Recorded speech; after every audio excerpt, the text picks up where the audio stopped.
Are we good to go, are we? What time is it? Ooh, we're 10 minutes behind time. Lovely. Hey everyone, welcome to Inventing Construction. I'm Ross Griffin, and today we have a very interesting guest. That's a tongue-in-cheek one here because I got a slag earlier on that I always say that, but I do say that. And we do have a very interesting guest, John Murphy. Hey, John. Hey, Ross. Lovely. But before John introduces himself, I need to hold him back now because he has so much to say. I need to tell you guys what the topics are. So we're going to talk about changing the recruitment model. We all know in the industry, we have a lot of people helping us with recruitment, lots of consultancies out there. So we're going to talk about John's business and changing that model. The subtopics, they are the same, but different. You know, are we getting the same thing, but just wrapped up in a different bow? The old model of CV pushing is dead. Will AI and machine learning take over recruitment consultancy? And then how is John future-proofing his business? Anzurra, which is, I'm really interested to hear. But let's not waste any more time. John, I want to hear from you, buddy. Go on. Can you introduce yourself? Past, present, future, aspirations for this next 45 minutes even, Staying alive, I think, Yes, breathing. Yeah. Well, I'm John Murphy. I'm the director and founder of Anzurra. Yeah. We're a specialist recruitment and search firm. We operate within the international construction and engineering markets, but with a particular specialism on quantity surveying, contract management, claims and disputes. So in a nutshell, that's me on the business side anyway. And we've been working together for a couple of years now, John, haven't we? And I think, when did you start Anzurra? What year was that? Roughly 6 years ago now. Yeah, around the same time as we started Cosmos, actually. Yeah. I think around 6 years ago, 2019, just before COVID. Let's not get into it. Great time to start a business. Yeah, absolutely. Yeah. Especially where you're one that you need to meet people and generate leads and so on. Yeah, that's it. But look, recruitment, I think when we talk to people in the industry about recruitment, there's a little bit of a dark side to it, I think. People have this negative impression of recruitment for some reason, whether it is people transitioning and moving business, whether it is businesses looking for support, whether it's the entire experience of the service they get from a consultancy perspective and or the experience you get as a person looking to join a new business. Yeah.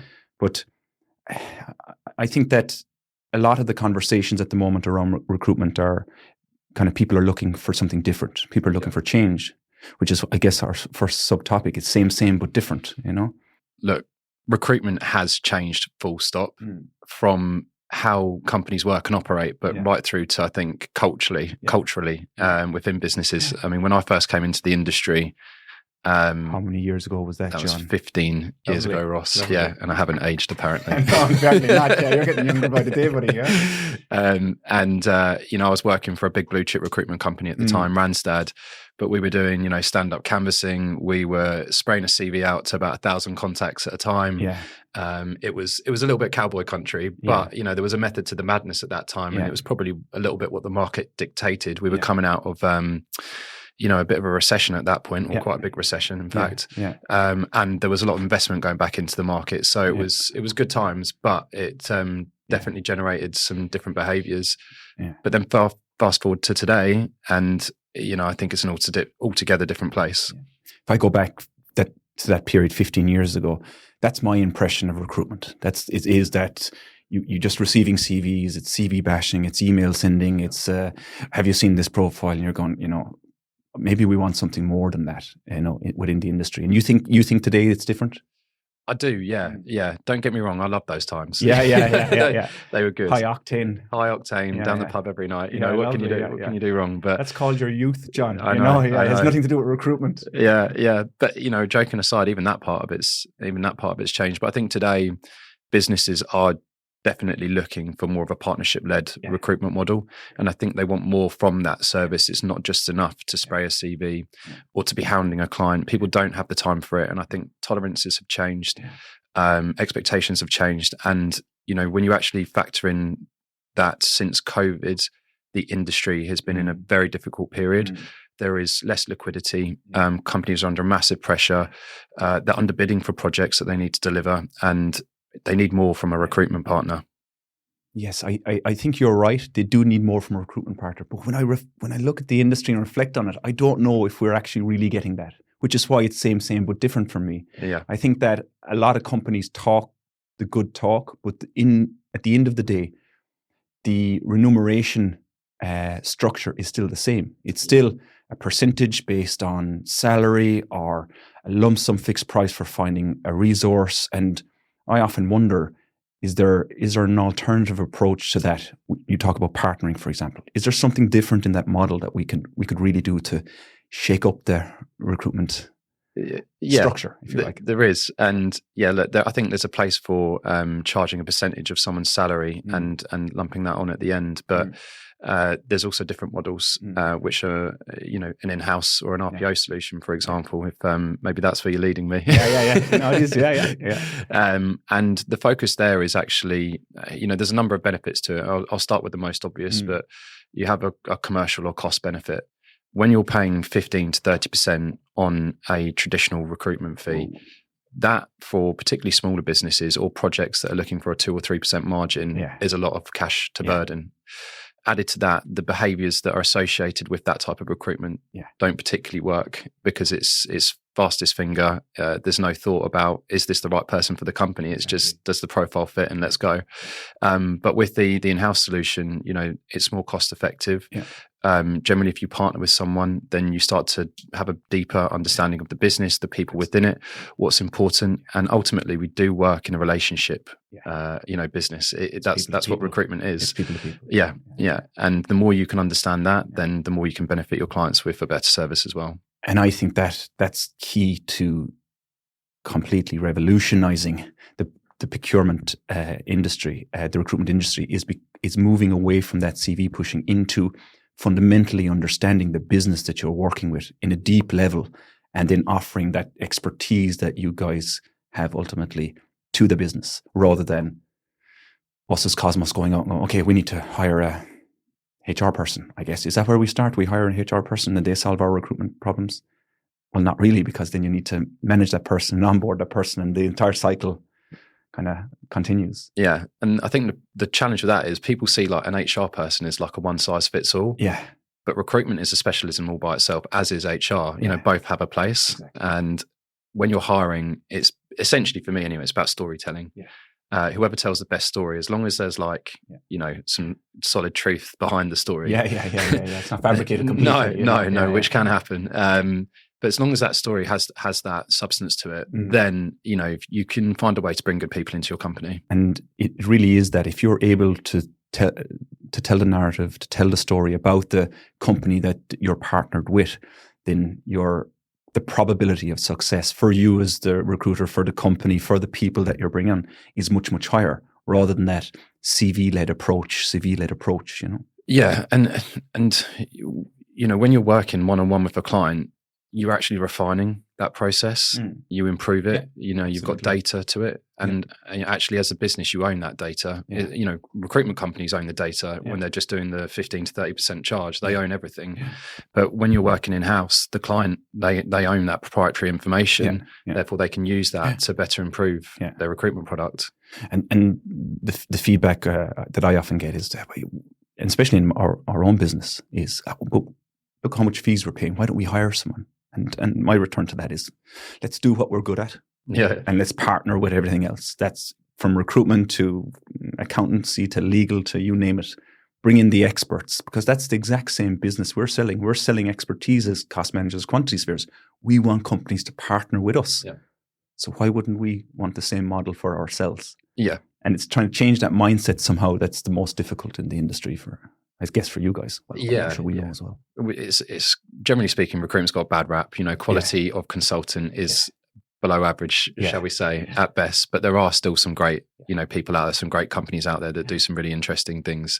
So, but you've just got to find the companies that align to those values as well.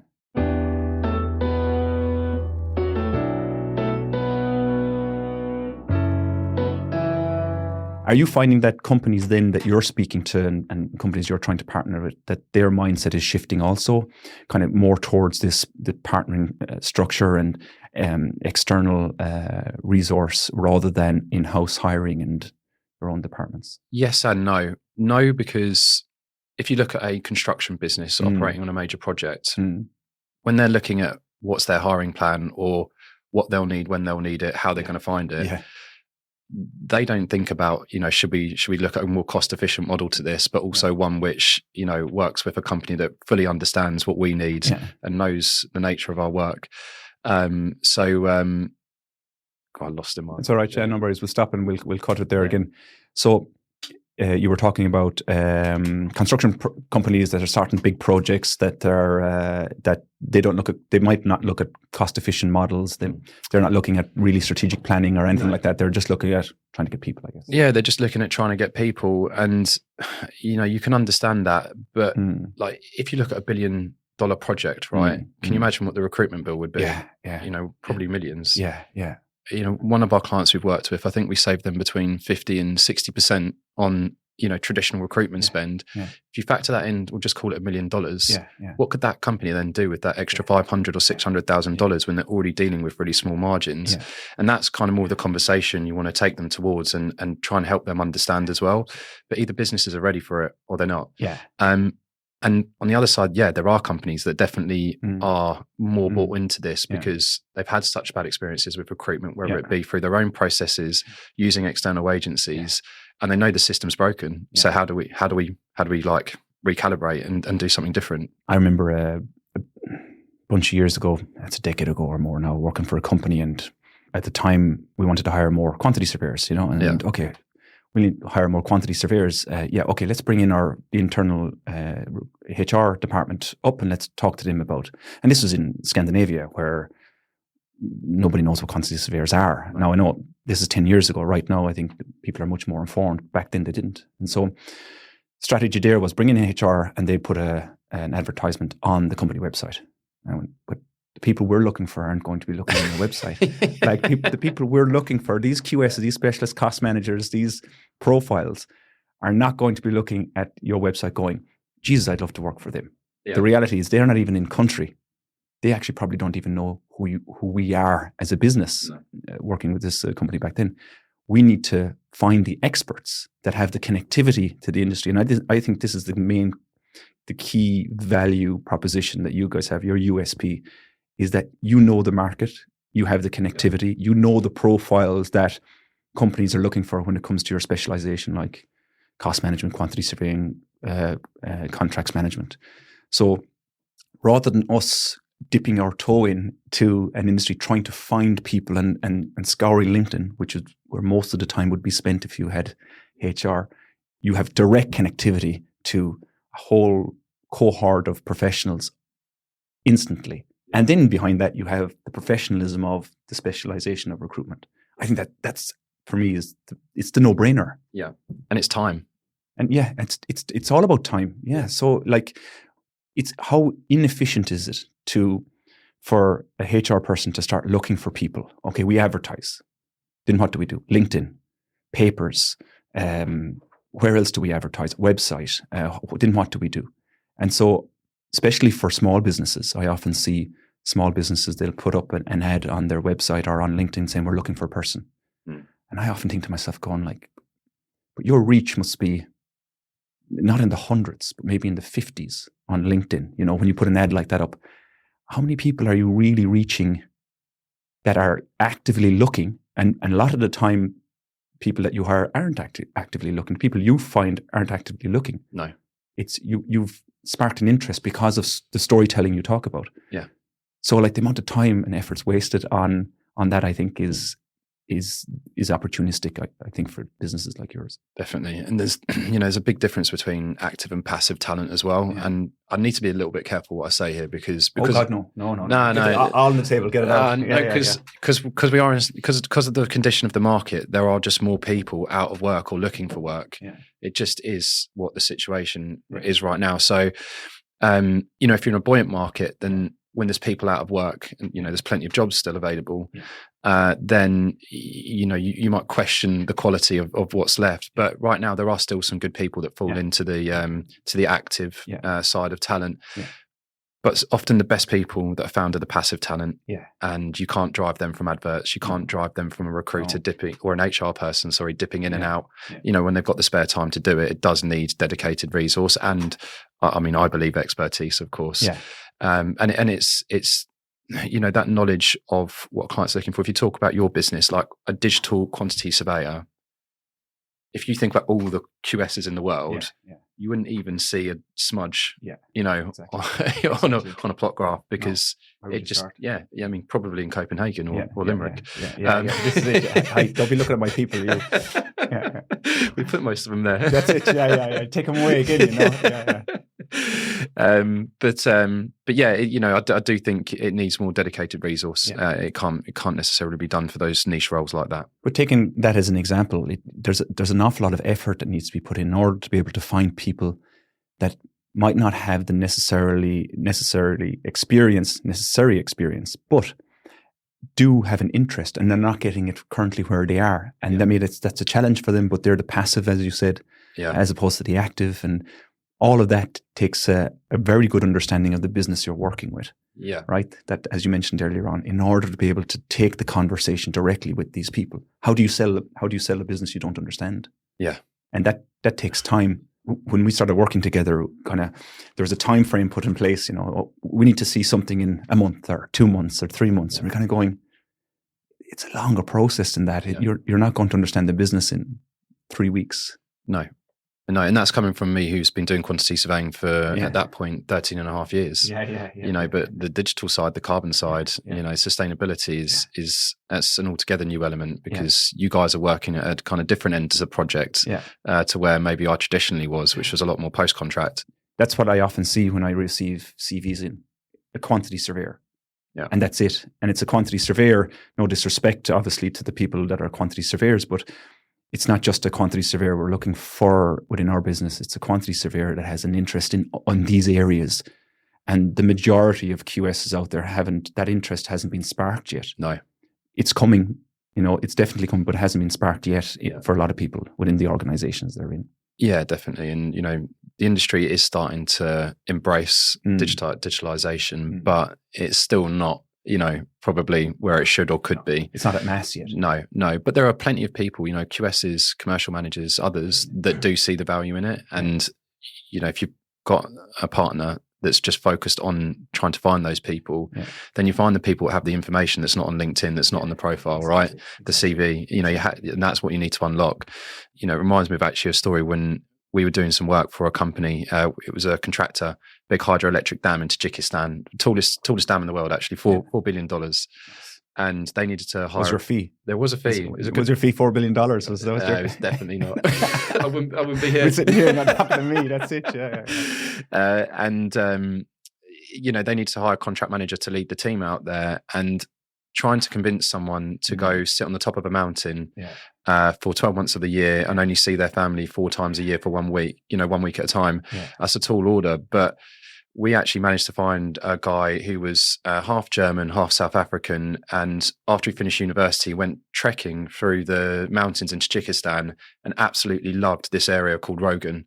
And that is the beauty. That felt him. That touched him. That opportunity. It got to him, and he stayed there for I think for pretty much 3.5 years in the end. And then they moved him internally to another project, so he's remained with that company. But that's what you can't normally find, and that's the unicorn. Yeah. But that's also the expertise and the skill set and the effort that you're procuring when you buy a partner like yourselves into the organization. Because going back to the QS and being very general here now, and again, no disrespect, is that you're looking for someone that has an interest in the business, not someone that is chasing the money. Because if it's someone chasing the money, what you want is longevity. A lot of these major projects, you're contracted, you're there for the project only, and you move on to something else. But in a business that's growing, what you want to be able to bring people in that have an interest in what you're trying to do, and then we'll carry the business with them and develop it with them as part of their kind of initiative as well. And definitely. And going back to what you were saying earlier, being able to find those people that aren't driven by those factors. I've got nothing wrong with people being driven by money, but I think or working from home, whatever it might be.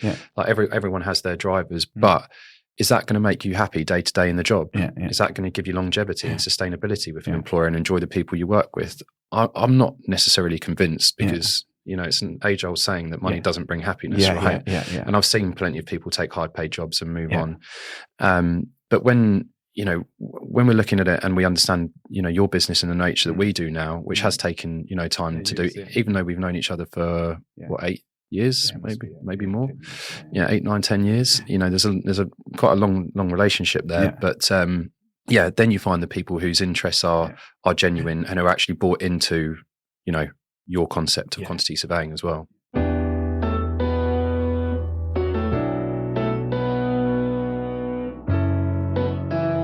But from a recruitment perspective, we're seeing a lot of kind of AI and machine learning, and it's just everywhere now. It's in every topic, every conversation. We have to mention it, otherwise there's something wrong. We're outdated if we don't mention it. Strange. Yeah, it would be. But I have this inclination that AI and machine learning will take over a lot of what the traditional recruitment process will be.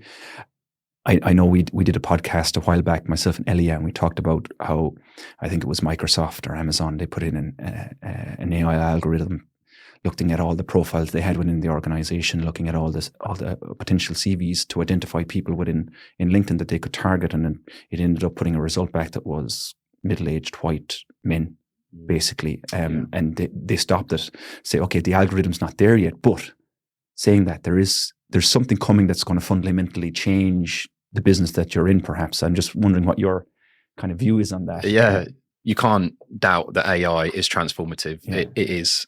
Is it transformative for recruitment right now? No.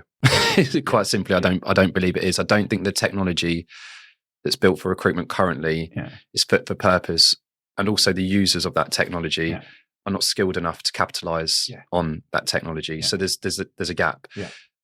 AI or tech is great in the sense that it can help you, scan thousands of CVs at a time and, highlight the top 50. Yeah. It can automate email sequences and do campaigns for you. Yeah. It can personalize those messages. Yeah. It can do all of these things. But bottom line for me is it should be used to make you more efficient at your job. Yeah, 100%. The key when it comes to recruitment, and I fall back on what we said earlier, it's relationships. Yeah. AI, and I'm not saying never, because who knows? We can't predict the future. Yeah, even what we have today, people thought this was sci-fi not long ago. Yeah. So we need to be cautious on that. But it's a relationship business, and it can't make those complex, nuanced decisions yet. And particularly when it comes to hiring, as much as you want to use technology, you've also got to go with that intuition and that gut as well. That gut feeling. Yeah.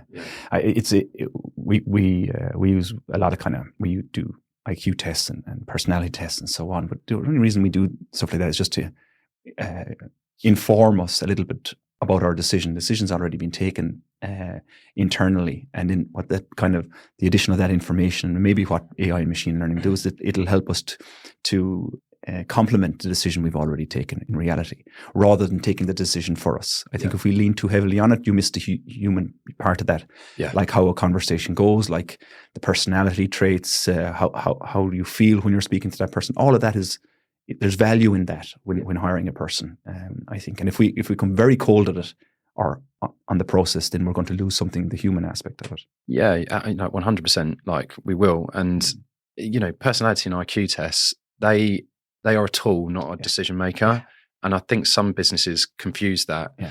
And you can still use those things to great effect. Elia actually, she contacted us recently and wanted the data from the personality test, so she could understand the personality makeup of the company and where the gaps are, or where maybe we need different types of personality that can improve us in certain areas, or which people are performing in what roles because they have this makeup. Less Ross is more Elias. She did say that actually, but she didn't wait for the results.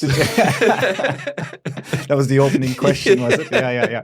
I need more of me and less of him. So okay, I like that. Yeah, that was it. I'm gonna have a word with her when we finish this. Yeah. But it's right. It data like that helps you. It informs you more about your business. You have your impression of what you believe the business to be, or individuals to be, or whether they're left or right, or introverts or extroverts, or yellows or blues, or whatever kind of way we want to describe them. But that data helps you to understand that, and really your business as a whole, you need balance in it. You don't want too many extroverts, too many introverts, too many reds, too many greens. You want to balance across your business.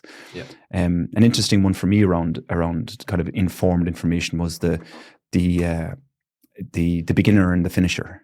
I'll put my hand up and say, I'm a starter. I'm not a finisher. I'll start stuff. I like to hand it over and let someone else take it on. Yeah. And to understand that about your business, because you put teams together and you go, okay, Jimmy, Mary, Bob, Meta, you're on this team. But if they're all starters and none of them are finishers, who's delivering the final package or the product to the client? Who's delivering the report? Who's closing out with the client? And so that imbalance has a negative effect on your business. So it does. Again, I think AI and the machine learning aspect will help us in the recruitment, but I think you're right. We won't be able to remove the human piece from it. No, and nor should we. No. And well, maybe there's a future out there that we probably won't be around for it, John, anyway, nevertheless. You might still be, since you only look about 12, but, but moving on to, I think the AI piece is interesting, but the machine learning one for me is that if we can standardize a process, maybe we can learn from that process. Maybe the machine learning can learn from the process, and we can get better at whatever kind of piece of the supply chain that we want to improve with machine learning, but not necessarily all of it, perhaps. One of the things I did like when we started originally was it was a very kind of, I guess it was manual from our side of things, where email communication or SMS, and then CVs were received and reviewed and so on. But bringing in a system that allowed us to automate a lot of that communication, at least to track it, not necessarily automate it, but at least automate the number of clicks we needed to do and the number of platforms we were using, had a huge benefit for us, I thought, in terms of that time and quality. Massively, yeah. When you actually think of how effective that was, there was no, hiding the fact that our ratios of like CVs to interviews to placement, like rocketed after we implemented that. So it has its place for sure. Do you have many interactions with other businesses that have implemented kind of interesting tools and platforms to help them on that selection journey, or is it still the majority is still a very traditional manual kind of process from your perspective? Yeah, I think most are actually still pretty traditional. When I've spoken to other TAs, like talent acquisition specialists that work in-house, or to other recruitment companies, the one thing that they said is that they've tried to use different AI or tech, and actually all it's created is confusion. Yeah. And ultimately, clients need to hire people when they need them. And it's speed, right? Yeah. So if that actually is then slowing that process down, then we'll put that on the shelf and let's get back to what we know, because we know how long it takes for us to do it in this process. It's a 12-week, 16-week, 8-week, whatever the case may be. Yeah. But I think there's a key point there. I think people are trying to implement the tech without really understanding what problem they're trying to solve in a process that maybe is not really clear. It's clear on the manual process perspective. I know what I'm doing when I receive a CV, how I evaluate it, how I save it, how I comment on it, how it goes back. Yeah. But that process now changes if you're bringing in some type of software to assist you. And maybe that misunderstanding then results in this kind of lack of efficiency rather than improved efficiency. Yeah. The integration just won't work. No. Yeah. Because you haven't understand really what you're trying to solve. How many times do you click on Amazon and you see, or you're flicking on Amazon or see something like, I'm going to buy that. And then you use it once and you never use it again. That's a bit like AI tech for, the recruitment world. You see things and you think, that'd be amazing if we had it. And companies go and invest sometimes a lot of money into it. Yeah.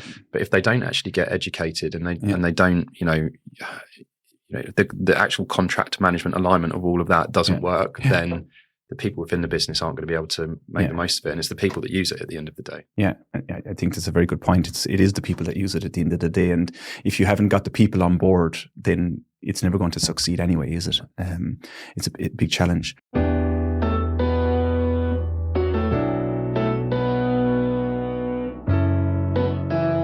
Recruitment has, I think it has grown, not grown in terms of number, but grown in terms of quality. I think what we're getting out of recruitment, it's definitely grown in terms of quality, but it's also transitioning, I think, again, with the kind of machine learning, AI, the tech aspect, kind of how are you future-proofing your business for the impact of whether it is tech, whether it is AI, whether it is companies going, actually, no, we're going to do the entire thing in-house here, John, thanks a million, better know the answer to this, shouldn't I?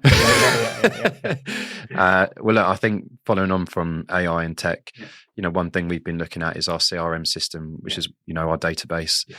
Is it fit for purpose in the modern day market? And our supplier won't thank me for this, but I don't think it is. So we look at a new system at the moment, and AI is actually at the heart of that system, and it will give us access to a market of over 1.4 billion people, which we otherwise wouldn't have. But its capability to scan, further than we can scan as humans is vast. So when we look at digital QSs, there is going to be nuggets of people out there that maybe do have it on their CV or do have it on their profile, and we can try and capture those. So, we're definitely looking at tech as one point, but not too far outside of the actual CRM system just yet. Yeah, it is a good point. Even though we are using systems and multiple systems in the business, we should always be testing ourselves in the comfort of those systems. Are they the right system they were the right system for the business 5 years ago? Yeah. Are they the right system for the business today? And if no, why not? And maybe we need to be looking at alternatives for this, because the growth of change at the moment when it comes to tech is just huge. Like some systems are, the level of development that they're going through is massive, and the qualities they can now offer you is much different to what they could offer a number of years ago. So there's value in spending a little time looking at them in order to be able to increase value for you and the business and the people working in there, et cetera, Yeah, definitely. And, if you compare it to the quantity surveying market, I genuinely believe, and I'm not just saying this because we're on the podcast, but companies like Cosmos, they're the ones that will capitalize when we have that pivot point, because companies will, contractors or, client or, or manufacturing organizations, they'll start to see like, okay, we've been doing this wrong all this time. Yeah. This is why we should have been doing it, and it'll be that boom moment. And I think there'll be parts of that, that are kind of the same within the recruitment tech side. Is it difficult to find recruiters for the business, for Anzurra, for example? Is it difficult to find recruiters that suit the business, same way as these digital quantity surveyors we talked about? Yes, because when you go for an experienced hire in recruitment, more often than not, they've worked in that very traditional model, which is speed over quality, fees over thought. And that's not, I'm not trying to say we're not a normal recruitment company. We 100% are. Yeah. But when you're looking at in-house partnerships like we have with yourselves and some other companies, it requires a bit more, how can I describe it? Like value. And, traditionally recruiters aren't taught in that way. Yeah. So we find it hard to recruit, and we don't always recruit now from the recruitment industry, believe it or not. Yeah. We do look outside. I think that's a very good point, actually. You are changing the mindset of the majority. So you're trying to find that key person, those key persons that want to do something different, and you're trying to bring them into what this alternative model looks like. And that means the communication, the interaction with your clients is different.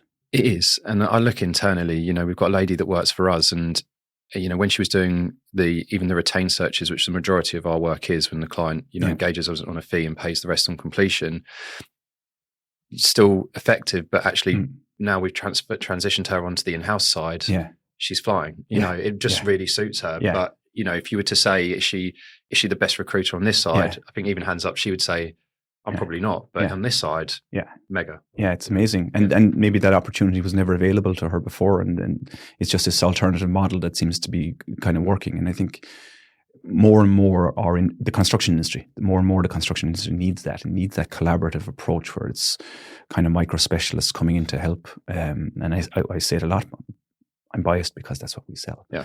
But nevertheless, I think it's important. But there's a couple of questions in relation to the future. If there was one thing, first of all, about recruitment that you would like to change, what would that be? Or do you just love everything about it? Maybe that's the answer. That's absolutely fantastic. Yeah, I do love everything about it. Yeah. For the most part, I do. I've been in it 15 years. I've started my own business. It is a passion. It couldn't not be to do what I'm doing. But I think if I could choose one thing, it would be for recruitment to be seen as an actual professionalism, and not just a noise or a nuisance. And that kind of narrative, there's quite a big gap right now, and that's our kind of challenge as a business. How do we navigate that noise? I think that comes from that old traditional piece of CV pushing, as we mentioned earlier on, and how do you change it into an actual consultancy type focused of delivering value and quality to you as your business. Yeah, I think as businesses grow, I do think there's a value in it, but it depends on the right value proposition, right? And there's room for everybody. I think the old model will always work as well for people. You know, again, if you're trying to scale $4 billion project and you need to find people quickly, then, you know, you need to be able to connect with companies that can deliver CVs to you, because you're looking for the quantity surveyor and you're looking for 10 of them and you need them next month. Yeah. And so what you're looking for is mass and scale to bring people in. Yeah. We won't get into the reason why projects fail or anything. That's a different story for another day. Yeah. So are you buying quality over quantity? Is it just quantity because of time pressure? All of that aspect on major projects is a challenge, but that's definitely another podcast session that we need to do. Yeah. I mean, we spoke with a client recently and they've been operating for about 3 years. Their average employee tenure is 1 year and 2 months. And they're using traditional recruitment companies or sources to staff that organization. Yeah. We obviously describe what we do. And even then they can't get their heads round why that would be the appropriate model, because they just look at the cost. But actually, when you look at what they spent on fees, it's significantly higher. Never mind the fee, your onboarding process, the expense of the onboarding process, and then losing the person after 1.5 years, and then the cost of the value that you're losing when that person leaves, because it takes the onboarding process for some companies is quick. It can be quickly done over maybe a month, or for other companies, it's 6 months to a year. The cost is untold. Like, you know, the amount that you put into onboarding, the amount you put into training, the amount that you let those people sit in front of your clients and deliver for them, you lose that in the blink of an eye. Yeah. And that has a far greater consequence than actually investing into a proper recruitment strategy. And that was an eye-opener for me going back probably 3 to 4 years ago, is finding and spending time, slowing down your recruitment process, spending time having your recruitment process open and finding the right people. And then I think we brought people into Cosmos we weren't even looking for, purely because our conversations and how you know the business, and going, I think they're a very good fit. It's worth a conversation. We're going, well, let's do that, because obviously at this stage I trust you. And we go, okay, let's have a look. And we go, actually, that's a great fit. Let's bring that person in. Yeah. And I think that there's something of value to that's slowing down your recruitment, putting process and structure, slowing it down, making sure you kind of, the old tale of hire slow, fire fast. Yeah. I hate the fire fast thing, but hire slow, fire fast, you know, weeding out the bad egg, if you like, the bad apple out of the fruit basket. Yeah. And look, you can't altogether escape it. No. Unfortunately, people are people. Yeah. But you want to get the percentage at least down, you know, and the longevity with the team as much as possible, and so on. Yeah. And I think that partnership aspect is the key to that. And I don't think AI and machine learning is going to weed out that challenge for you, you know? No.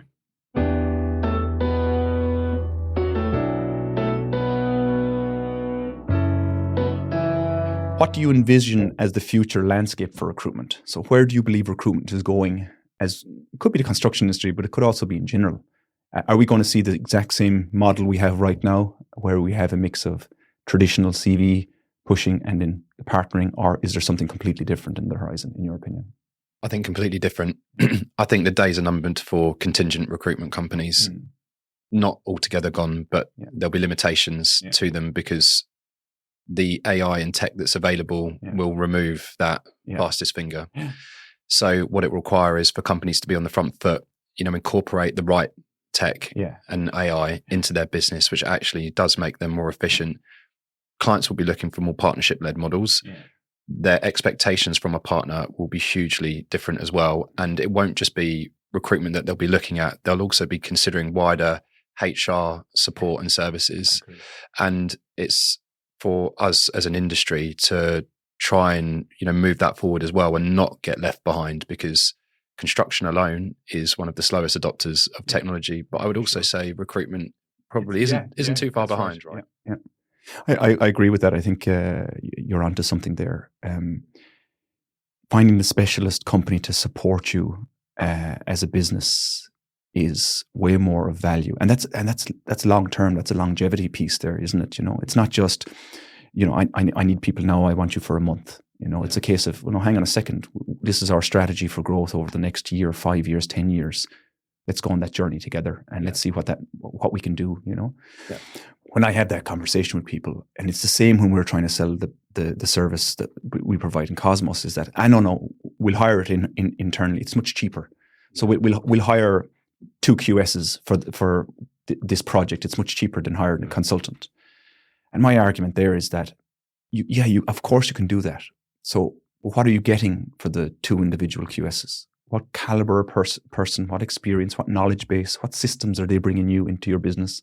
What innovation are they going to bring you into your business, especially if you're a business that has no kind of history in that, having that specialization within the business. And so again, it's about value creation rather than cost. Yeah. We spend too much time looking at the cost of something rather than the value of something. And I think maybe that's where recruitment is going. That's why I don't like the percentage piece on top of the CV, to be honest. Yeah. And, with those 2 QSs, who's going to lead them? Yeah.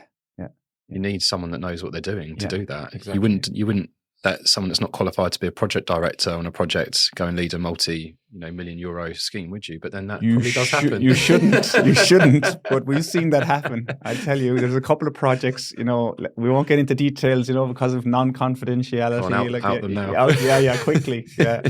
But that does happen. But you're right, what kind of, again, the knowledge-based experience, what's the role and responsibility?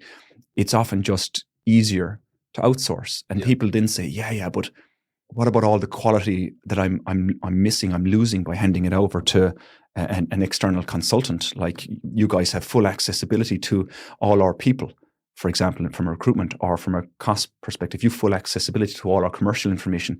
That's confidential.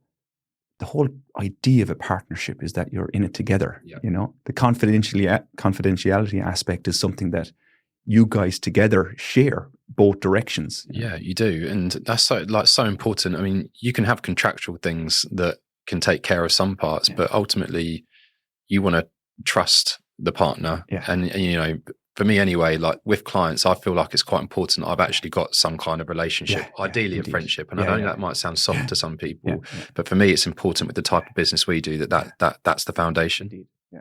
If you're talking to companies like similar to Cosmos, 20, 30 people, small SMEs, and they're kind of considering their recruitment strategy, and they're looking, okay, we need to hire a HR person internally. Maybe we have partners that just offer us CVs, or maybe they're looking for the alternative, which is that partnering solution. What would your advice be to those companies when they're starting that journey?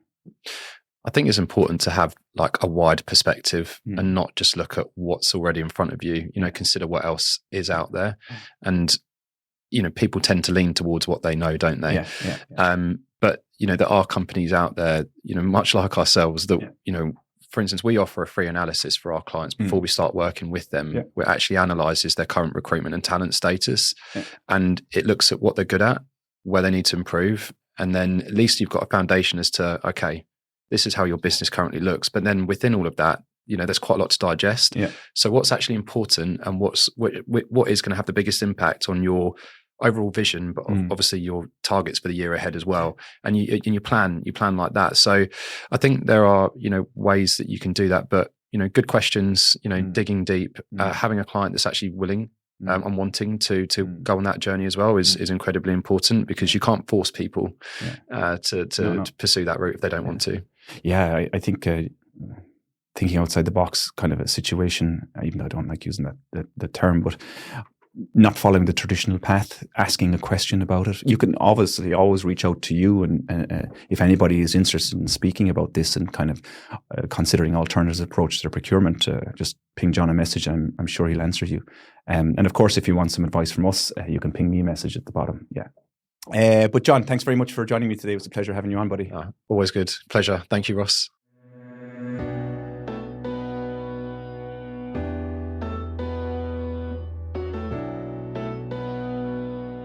Thanks very much for listening. There's a LinkedIn link below in the show notes. We would love to connect with you. We hope you enjoyed it and have you with us in the next one. Thank you very much.